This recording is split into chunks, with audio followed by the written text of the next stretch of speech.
बिस्मिल्लाहिर्रहमानिर्रहीम अस्सलाम वालेकुम स्टूडेंट्स। अच्छा जी, आज हम 9th क्लास फ़िज़िक्स की जो न्यू बुक है नेशनल बुक फाउंडेशन, उसके चैप्टर नंबर 1 के एक्सरसाइज के जो एमसीक्यूज़ हैं वो स्टार्ट करने लगे हैं। तो चलें स्टार्ट करते हैं।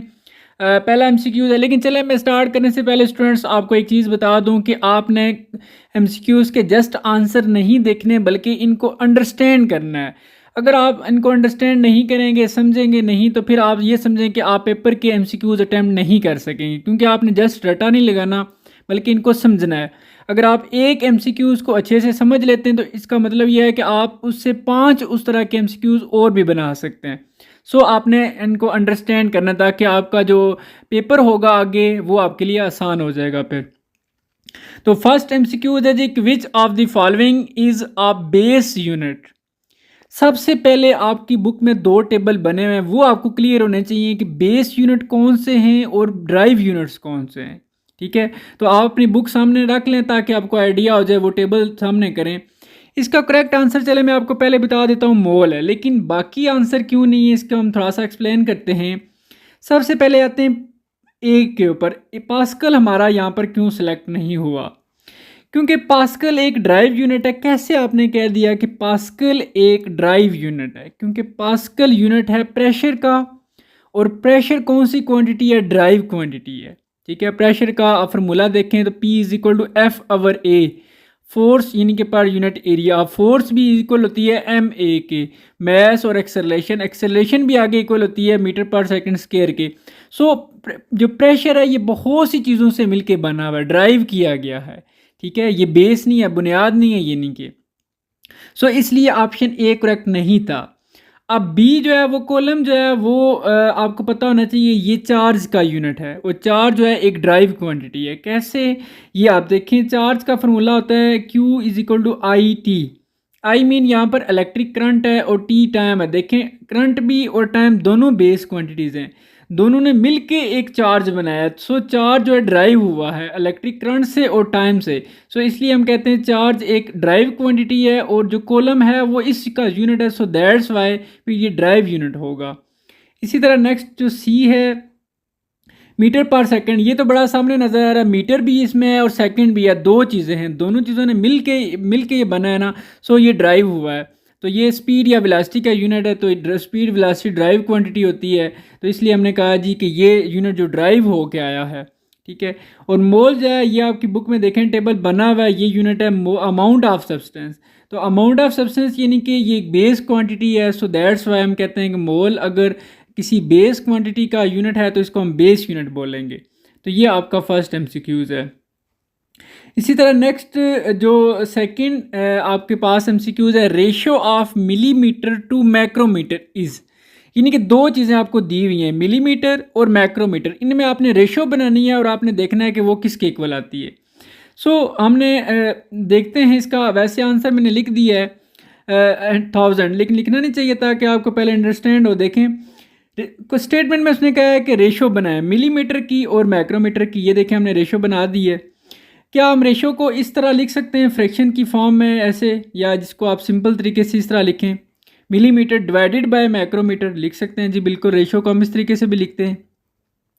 अब मिलीमीटर, मिली किसके इक्वल होता है? 10⁻³ और मीटर को इसी तरह लिख देना है। इसी तरह मैक्रोमीटर, मैक्रो किसके इक्वल है? 10⁻⁻6 और मीटर। ये आपकी बुक में टेबल बने हुए हैं, आप इनको अच्छे से प्रिपेयर करें, फिर आपको ये अच्छे से समझ आएंगे। अब मीटर और मीटर दोनों कैंसिल हो गए एक दूसरे से, और जो नीचे 10⁻⁻6 है ये ऊपर जाके +6 हो जाएगी इस तरह। तो अब देखें -3 + 6 ये आ जाएगा अब 10⁻³ और 10⁻³ किसके इक्वल होता है? 1000 के।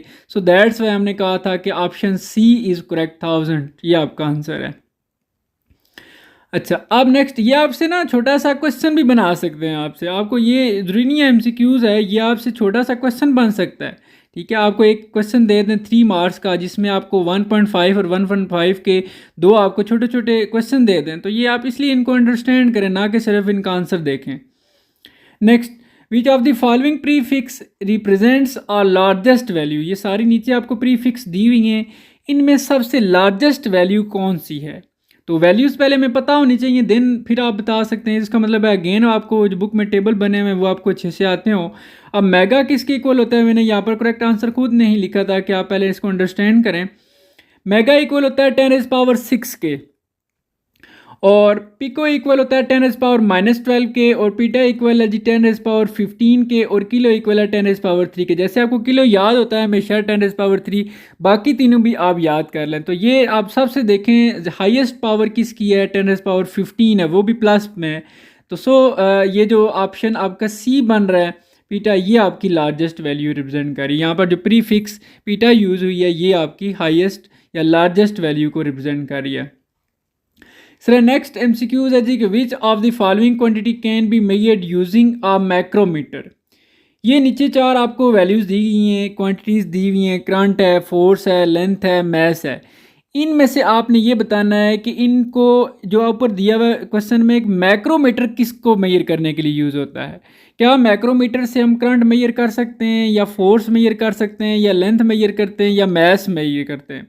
सो मैक्रोमीटर, मीटर देखें एक ऐसा यूनिट है, यानी कि अब मीटर से ही आगे उसका वो मैक्रोमीटर यानी कि मज़ीद स्मॉलेस्ट हो गया, तो ये लेंथ को मेजर करने के लिए यूज़ होता है। इसका सिंपल अगर मैं आंसर मज़ीद बताऊँ तो जैसे अगर आपसे कोई बंदा टाइम पूछे और आप कह दें जी कि बजाय ये कहें जी कि 5 मिनट की जगह आप 5 kg कह दें, ठीक है, आप देखें खुद देखें, आप टाइम का यूनिट 5 kg तो नहीं होता ना। सो इसी तरह जो हर चीज़ का यूनिट है और उसको मेजर करने के लिए एक स्पेशल इंस्ट्रूमेंट होता है। सो इसी तरह मैक्रोमीटर जो है ये लेंथ के लिए यूज़ होता है। इसकी एक्सप्लेनेशन की अब ज़रूरत नहीं रही। नेक्स्ट आपके पास एमसीक्यूज़ है जी कि the instrument best measures the internal diameter of pipe is. इन चारों में से सबसे बेस्ट कौन सा है इंटरनल डायमीटर को मेजर करने के लिए। देखें द इंस्ट्रूमेंट बेस्ट मेजर्स, जो बेस्ट मेजर करता है the internal diameter of pipe, यानी कि पाइप के अंदर से वो उसको देखना कि वो कितना मोटा है, उसका इंटरनल डायमीटर उसको हम बोलते हैं। वैसे तो ये चारों जो दिए गए नीचे ये लेंथ को मेजर करने के लिए यूज़ होते हैं, लेकिन जो इंटरनल डायमीटर को मेजर करता है वो जस्ट यहाँ से वर्नियर कैलिपर है। सो ऑप्शन बी आपका करेक्ट है, वर्नियर कैलिपर। ठीक हो गया जी। नेक्स्ट एमसीक्यूज 6 है कि least count of screw gauge is 0.01 mm if the main scale reading of screw gauge is 0 and the third line of its circular scale coincide with datum line then the measurement on the screw gauge is। देखें ये आपके पास, इसको आप just MCQs ना समझें, ये आपका paper में छोटा सा न्यूमेरिकल भी बना के दे सकते हैं। सो आपने इसको अंडरस्टैंड करना, ठीक है। तो हम सबसे पहले इसका जो डाटा लिखते हैं कि ये फिर देखते हैं इसका आंसर क्या आता है हमारे पास। सबसे पहले least count of screw gauge is 0.01 mm, तो यहाँ पर हमें लीस्ट काउंट दे दिया गया 0.01 mm लिख लिया। If the main scale reading of screw gauge is 0, main scale reading, तो मेन स्केल इसको हम MS कह देते हैं, मेन M फॉर मेन और S फॉर हम स्केल कहते हैं। MS रीडिंग यानी कि मेन स्केल रीडिंग उसने खुद दी है वो 0 है। And the third line of its circular scale coincides with datum line, यानी कि जो उसकी वर्नियर स्केल रीडिंग है वो थर्ड लाइन वो कह रहा है तो 3 हो जाएगी। Then the measurement on the screw gauge is, तो मेजरमेंट या आप इसकी रीडिंग भी कह सकते हैं, वो निकालने का आपके पास ये तरीका है कि रीडिंग इज इक्वल टू, या मेजरमेंट भी आप कह सकते हैं main scale reading plus vernier scale reading multiply least count. तो मेन स्केल रीडिंग आपके पास 0 है और वर्नियर स्केल रीडिंग आपके पास 0 है और लीस्ट काउंट गिवन है वो भी 0.01 mm। तीनों चीज़ें गिवन है, जस्ट आपको फार्मूला अप्लाई करना है। 0 को एज इट इज़ लिख दिया, प्लस 3 को जब आप मल्टीप्लाई करेंगे 0.01 से तो ये 0.03 mm आ जाएगा, और आप 0 ऐड करें तो कोई फ़र्क नहीं पड़ता, तो 0.03 mm। अब आप देखें कौन सा ऑप्शन ठीक है। So option C is correct. ठीक हो गया।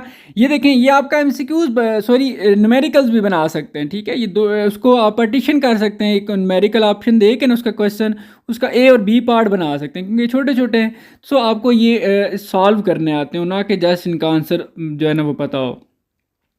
नेक्स्ट आपका प्रॉब्लम नंबर या MCQs नंबर 7 है 9.483 into 10⁻³ metre is the standard form of. देखें अब जब वो 10⁻³ लिखी हुई है ना, इसका मतलब है ये स्टैंडर्ड फॉर्म है, या इसको आप साइंटिफिक नोटेशन भी कह सकते हैं। साइंटिफिक नोटेशन को ही हम स्टैंडर्ड फॉर्म कहते हैं। वो कहते हैं ये जो लिखी हुई है ये 9.483 10⁻³ ये किसकी स्टैंडर्ड फॉर्म है या किसकी साइंटिफिक नोटेशन है। ये नीचे 4 ऑप्शन दिए गए हैं। तो एक तो ऑप्शन तरीकाकार ये है कि आप चारों को अलग अलग सॉल्व करें, इन चारों की आप साइंटिफिक नोटेशन बनाएं और फिर आप देखें कि ये जो उसने दी हुई है ये किससे मैच कर रही है, तो इस तरह भी सॉल्व कर सकते हैं। और दूसरा मेथड ये है कि आप जो उसने कहा है जिसको कि इसकी ये किसकी स्टैंडर्ड फॉर्म है वो वैल्यू लिखें। अब इसमें मैंने क्या किया, 9.483 मल्टीप्लाई 10⁻³ को हम लिखते हैं 1000, तो 1000 लिख दिया। अब सिंपल कैलकुलेटर से भी 9.483 को मल्टीप्लाई अगर करें 1000 से तो ये आपके पास आंसर आ जाता है 9483। सो इससे पता चला कि ऑप्शन डी इज़ करेक्ट। तो दोनों मेथड्स आप अप्लाई कर सकते हैं कि चाहे आप सब ए बी सी डी इन चारों का आप साइंटिफिक नोटेशन बनाएं तब भी आपको पता चल जाएगा, या उससे आप जो है ना वो डायरेक्ट दे सकते हैं। Next, how many significant figures are in 0.00350 second. तो ये इसमें सबसे इम्पॉर्टेंट चीज़ ये है कि आपको सिग्निफिकेंट फिगर्स के जो आपकी बुक में रूल्स दिए हुए हैं वो रूल्स वाला टॉपिक आपको बहुत अच्छे से आता है। मैं कोशिश करूँगा, क्योंकि इस टॉपिक में स्टूडेंट्स को हमेशा से जो है वो कन्फ्यूजन होती हैं, तो मैं कोशिश करूँगा उस टॉपिक को भी एक्सप्लेन करूँगा। तो चलें पहले देख लेते हैं अब MCQs। उम्मीद है आपने टॉपिक को समझा होगा। तो इसके उसने कहा जी कि how many significant figure. Significant इसका आप अगर मीनिंग देखें ना, सिग्निफिकेंट का मतलब है इम्पॉर्टेंट। ठीक है, जो इम्पॉर्टेंट फिगर्स कौन से हैं, कौन से इम्पॉर्टेंट होते हैं, कौन से इम्पॉर्टेंट नहीं होते, ये आपने अगर रूल्स पढ़े हुए हैं तो आपको आइडिया हो जाएगा। तो यहाँ पर जो हमारे पास जो ऑप्शन सी है, सॉरी ऑप्शन बी 3 डिजिट्स, ये करेक्ट है। बट हाउ, कैसे, इसको हम थोड़ा सा एक्सप्लेन करते हैं। हमारे पास वैल्यू गिवन है जी के 0.00350। तो बच्चों जो 0.00 जो स्टार्ट वाले ज़ीरो हैं ये नॉन सिग्निफिकेंट यानी कि सिग्निफिकेंट नहीं होते। तो यहाँ पर हमारे पास 350, तो ये तीनों सिग्निफिकेंट फिगर्स हैं। तो इसलिए हमने कहा ऑप्शन बी जो है वो करेक्ट है कि 3 भी सिग्निफिकेंट फिगर है, 5 भी और 0 भी यहाँ पर, क्योंकि 0 देखें एक आपके राइट साइड पे है तो ये सिग्निफिकेंट। ये वही बात है कि अगर आपको रूल्स अगर अच्छे से आते हैं तो ये आप MCQs बहुत अच्छे से कर लेंगे। मैं कोशिश करूँगा आपको टॉपिक्स भी आप समझाऊँगा तो वहाँ से क्लियर हो जाएगा आपका। नेक्स्ट 9 है जी आपका MCQs। Which of the following numbers show 1 significant digit. इन चारों में से कौन सा ऐसा ऑप्शन है जो एक सिग्निफिकेंट डिजिट को शो कर रहा है। लाइक देखें 1.1 इसमें 2 सिग्निफिकेंट फिगर हैं। वही बात है कि अगर आपको रूल्स अच्छे से आते हैं तो आप बता सकते हैं कि इसमें 2 कैसे हैं।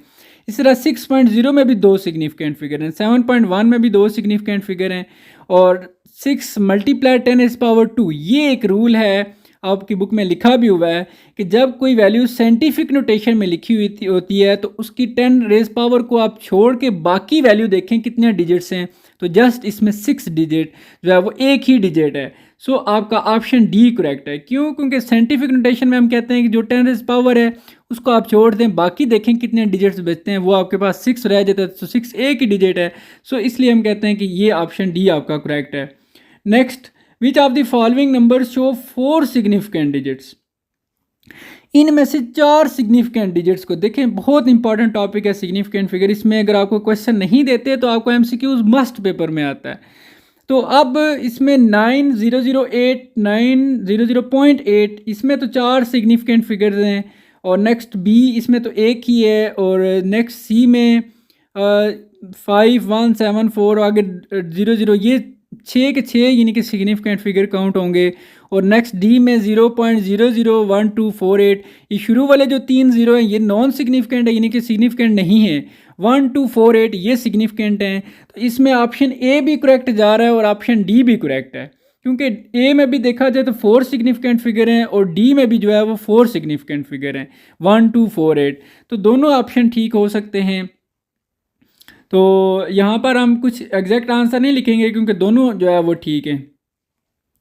अच्छा नेक्स्ट, अगर पेपर में सपोज करें इस तरह का MCQs आ जाता है जिसमें दोनों ऑप्शन करेक्ट हैं तो कोई आप एक सेलेक्ट कर दिया करें, ठीक है, क्योंकि दोनों करेक्ट हैं तो फिर आपको वो जो है आपका मार्क्स जो है वो आपको मिल जाएगा, ठीक है। तो लेकिन कभी कभार कुछ ट्रिकी भी होते हैं, वो भी इंशाल्लाह हम डिस्कस करेंगे। पूरे यूनिट के हम बनाएंगे MCQs, फिर उसमें आके वो डिस्कस करेंगे डिटेल से।